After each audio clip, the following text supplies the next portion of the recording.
Guys, আমি auto দালাল চলে আসলাম পঞ্চগড় থেকে। এখন ঢাকায় নিউরো সায়েন্স হাসপাতালে। এটি হচ্ছে প্রথম গেট, এটি দিয়ে ঢুকতে হয়। এই পাশেও রাস্তা, এই পাশেও রাস্তা।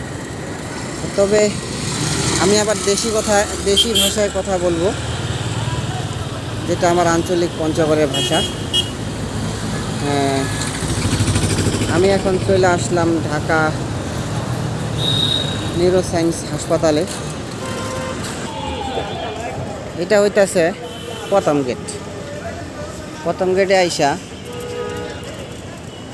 এই পাশে হইতাছে প্রথম লাইনের রাস্তা, হাসপাতালে ঢোকার রাস্তা। আর এটা হইতাছে যারা 10 টাকার টিকিট কাইটা এমুরা ঢুক পাইন। ঢোকার পরে এইখানে লেখা আছে টিকিট কাউন্টার পুরুষ।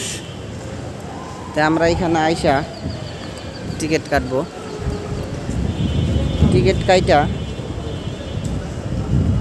আমরা ডাক্তার দেখাম। এইখানেও লেখা আছে টিকিট কাউন্টার পুরুষ।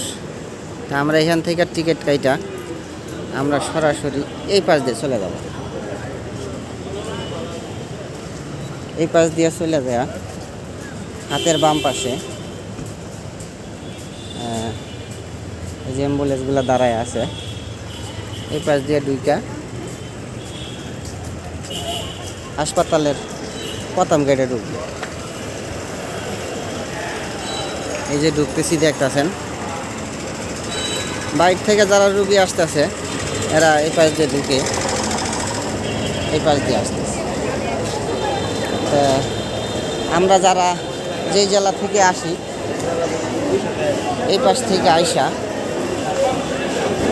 আপনার এই পাশে লেখা আছে যে টিকিট কাউন্টার মহিলা। এই পাশে মহিলাদের টিকিট দেওয়া হয়। মহিলাদের টিকিট নেওয়ার পরে আমরা যদি ডাক্তার দেখাবো, এই পাশ দিয়ে নামা এই পাশ দিয়ে নাইমা এই পাশ দিয়ে ঢুকবো। ঢোকার পরে এই পাশে লেখা আছে জরুরি বিভাগ, ইমার্জেন্সি। আমরা এখানে যারা ইমার্জেন্সি ঢুকবো এইখানে যোগাযোগ করব। আর